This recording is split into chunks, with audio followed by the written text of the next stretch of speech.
So, in case you were wondering, Ubisoft is still woke as hell and nothing has changed whatsoever. This character profile was shared with me via an anonymous source earlier today. And I was going to post about it on X, and I'm like, you know what? No, I want to make sure I make the video on it first before they have a chance to take stuff down because there's a lot of information I want to go over here that extends well beyond this Raashi Sikka, she/her chief diversity officer over at Ubisoft, because this rabbit hole we're about to go down right now is wild. Chief Diversity, Inclusion, Accessibility, and Social Impact Officer at Ubisoft, co-founder at the Inclusion Company, NED, Ubisoft Cornell University, Paris, France. I would imagine Chief Diversity Inclusion Officer is making bank. If you were to tell me she's making over 200 a year, I'd say, yeah, I'd say start there. Probably even higher. She has posted many of questionable things about the direction of the game industry. And one specifically that I wanted to focus on was this one here. This is her at a Games for Change conference. And here it is first before I go to the video. Games for Change 2 weeks ago. We're excited to share that Games for Change is part of the South by Southwest panel picker this year. SXSW panel picker is an online process where the community helps shape the conference's lineup by browsing proposals, leaving comments, and voting for sessions they think will make the biggest impact. Oh, that's amazing. That's really great stuff. Wow, cool. Games for Change. Vote for the panel pickers. Awesome. Games for Change is one of those groups that pushes propaganda in the name of keeping us alive and grifting off of the gaming industry. This is Raashi Sikka appearing at Games for Change and having a conversation with this Stanley Pierre Lewis about ESA and Ubisoft creating a more inclusive world in games. This is from 1 month ago, and it has 181 views.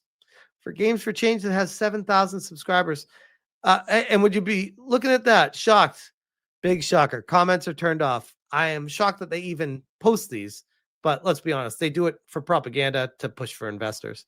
So we get to witness the insanity that is about to ensue here. And full disclosure, I've only seen a couple minutes of this. I fast forwarded to the part where they start talking about it. So let's hear it. But I can help you out. Once Deepak Chopra's done it, like you don't follow up on Deepak. Anyway, I'm Stan Pierre-Louis, the president and CEO of the Entertainment Software Association. We serve as the voice and advocate for the U.S. video game industry, and we spend a lot of time. We serve as the voice and advocate for the U.S. video game industry. The fuck you do? Who put you in charge? That's like me saying I do that.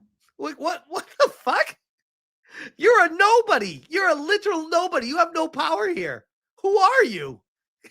You're on a stage acting like you're someone important. The fuck? Based in Washington, talking to policymakers about influencing policy, trying to get Games for Change, trying to push propaganda into our games. He's an activist.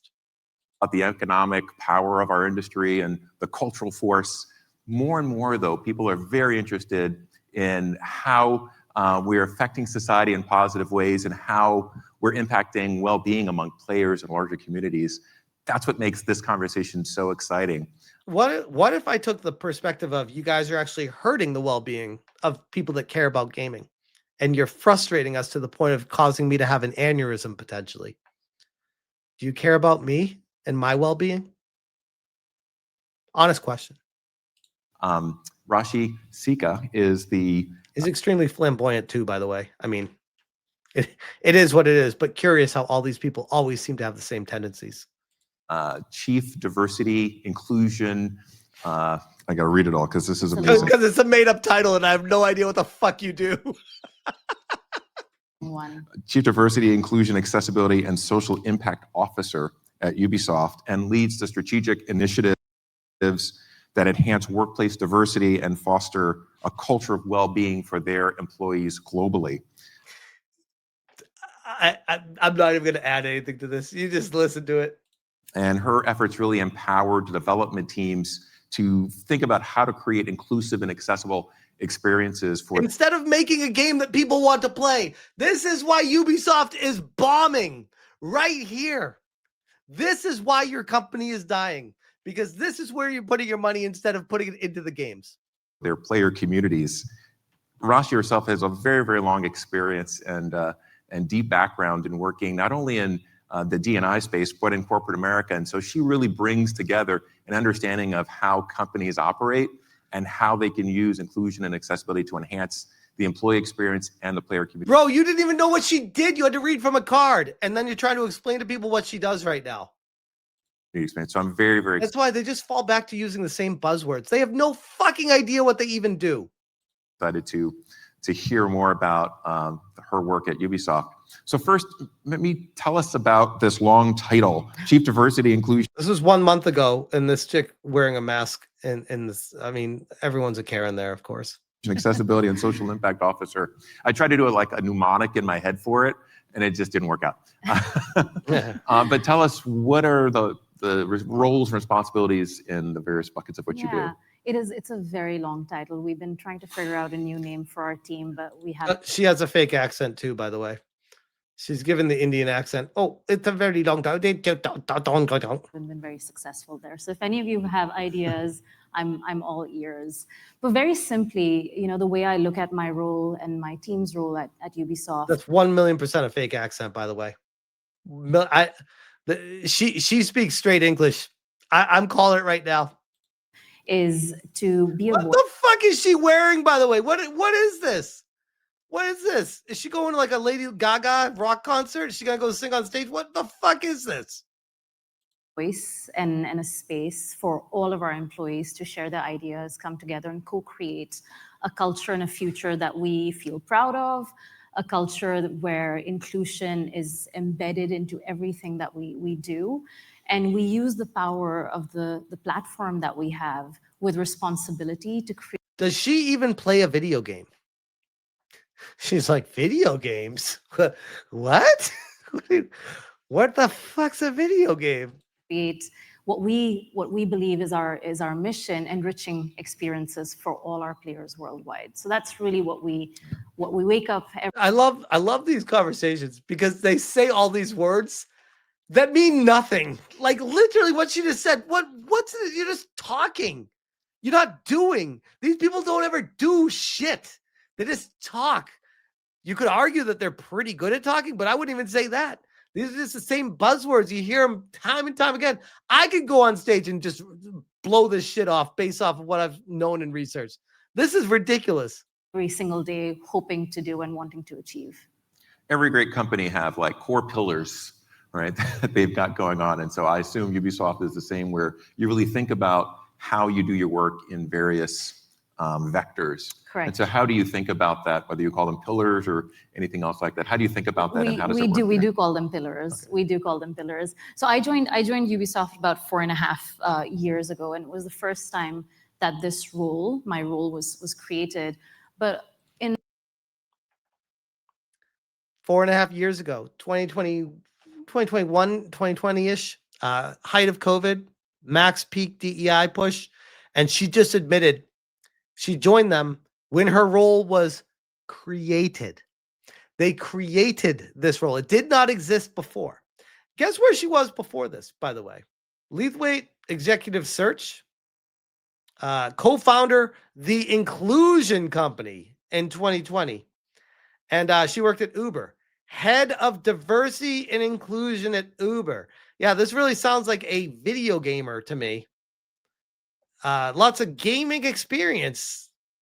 Man, a lot of Uber here. Wizcraft International Entertainment executive producer.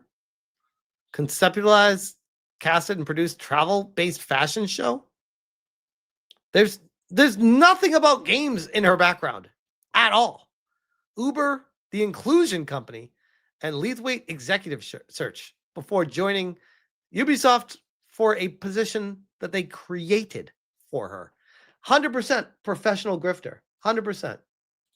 In all honesty, the work had begun well before me. It predates me, especially our work on accessibility. And I know we'll talk a bit about that today. I can't wait for the industry to crash. I can't wait for these people to all lose their jobs. I really can't. Be so excited. Get back to the basics of actually hitting the ground, running, doing the work, grinding away, and actually producing something. This is bloat. She wakes up every day and she knows her job is complete bullshit. That is the definition of a grifter. I joined the organization, some of the language that we were using, language is important, right? Like it brings a hook for people to hold on. Yeah, because you fake everything you do. Language is all about deceiving people to grift a job out of, to push DEI and inclusion. You started an inclusion company because you know how important language is to fool people. That's what these people do. They use words against people to push DEI to sell it on. It's like the mafia. Be a shame if you got canceled, but we'd be here for you to fix that for you.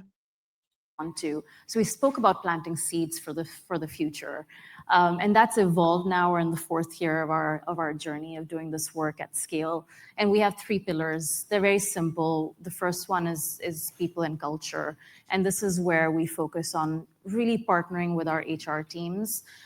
Here's the thing. This is what I think about. When I work on YouTube, when I collaborate with other creators, when I work to get projects done, help them on videos or contribute to what they're doing or join a live stream or do SNH every Saturday or whatever I'm doing and working with the other people, I don't think at all about the diversity or what the people look like, what their gender is. None of this even enters my mind. I'm like, oh, I want to talk about that. I want to work with you. We have a mutual interest of getting this information out there. Let's do it. A very natural working order of things. These people are driven by gender identity, woke politics, narratives of what color your skin is, what you have underneath your underwear, and what you identify as is more important than that. Like, it's such a fucking weird world that they live in. Instead of just getting work done, I will live my entire fucking life. I will never understand the mentality of these weirdos. Strive every day to build the most inclusive employee experience possible for our teams, our 17,000 employees worldwide. So our ERG program, how we think about performance, reviews, what we think about performance itself, promotions, succession planning, all of the work there, we really think about how can we do this with inclusion by design. So that's the approach that we try and take. How can we do this with, instead of merit-based, how do we include people? This is such a World Economic Forum talking point. It's not even funny. The second pillar is our product, so product inclusion. And that's where the work around accessibility, so removal of barriers really sits, and how we think about telling inclusive stories and representing the diversity of our player base authentically. So that's I don't know how much further I can get on this.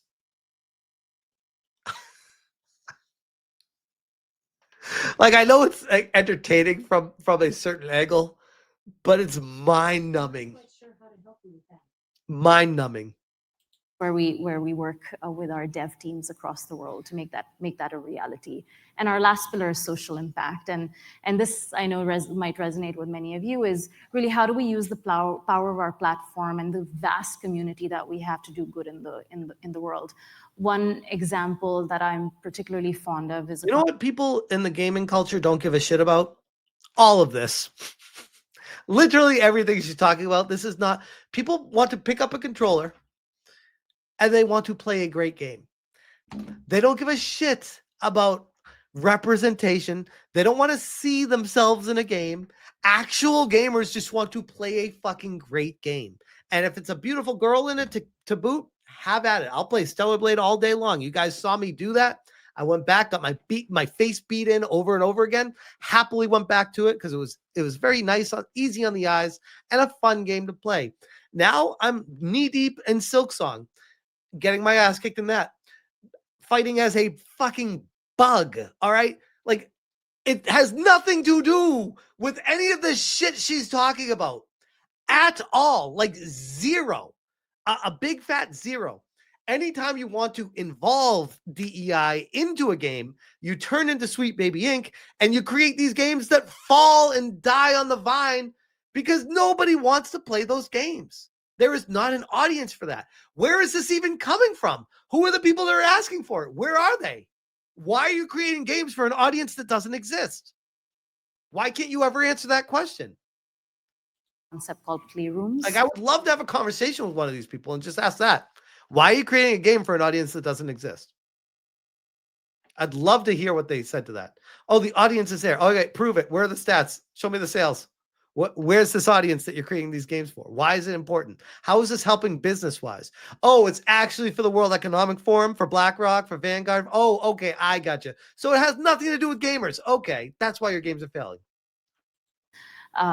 These are rooms in hospitals. It's specifically in pediatric care centers. Think of the kids, guys. Just think of the kids. Centers that we've created where children who are undergoing treatments and care in hospitals have an opportunity to engage with games and bring some joy in their lives. We have a few of them running across France, which is where our headquarters are, and in Ukraine, and we hope to launch them in a few other markets in the coming years. In the Ukraine. That's a big commitment. Why? Like, shout out to the Ukraine. I know there's some good game development teams there, but why the Ukraine? That's such a weird area to focus on and say that. Why the Ukraine? Very strange. And having seen how companies try to do it, the fact that you've been able to sustain it is very impressive. Let's zoom in on accessibility. Why has Ubisoft made that a priority? Because there's always more than that you can do. I don't know how much further I can get with this. I'm being honest. Than time and resources. Why accessibility? Well, it's very simple. Players are at the heart of everything that we do. And we define accessibility as removing barriers so everyone can enjoy and experience our content. If you make a game for everyone, you make a game for no one. This is someone that does not understand how to make a game. They are a lead position at a massive company that is currently tanking, but still. To its fullest. That's really what our developers want. That's what we want. We want everyone to be able to enjoy the worlds that we create. And that's really why players are at the heart of everything we do. We make games, we create content for our players. And it's important for us to remove the barriers that we know exist so more and more players can access our games and have fun, in the experiences that our developers are creating for them. That is so generic. It's not even funny. We want to remove the barriers so everyone plays our games. Yeah. This past March, many of you may have What seen. barriers? What fucking barriers are you talking about? What the fuck does that even mean? Are you talking about like a dude with one arm and you're going to build a game based off of one controller, like one hand controller? Like, what barrier are you talking about? If you're talking about people that are poor, you're going to make your games free for them? What are your barriers? What the fuck are you talking about? There was an announcement about the Accessible Games Initiative.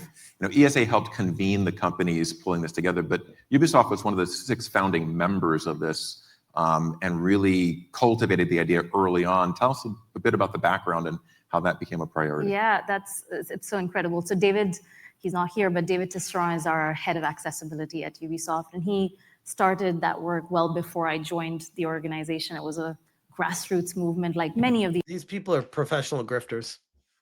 That's all they are. I can't keep watching this. This is painful, brain-numbingly painful. And it explains why it has 181 views a month ago. I don't know who these people are pandering to outside of BlackRock and Vanguard, but maybe that's what it is. They go on stage, they do their little song and dance routine, they publish it on YouTube, they shut off the comments, and they get 180 people watching it just to say, look, WEF, look, BlackRock, look, Vanguard, we're doing what you're telling us to do. We're good little lapdogs. Now give us more money, please, because we're doing that shit that you want us to do. I can't with this. Anyways, this was Raashi Sikka. And you want to ask why Ubisoft is failing? I could fix Ubisoft in 5 minutes. Give me a job to be head of HR. I'd be like the Bobs. So, what is it you do here, Raashi? I'm a people person. Anyways, I'll leave that one there.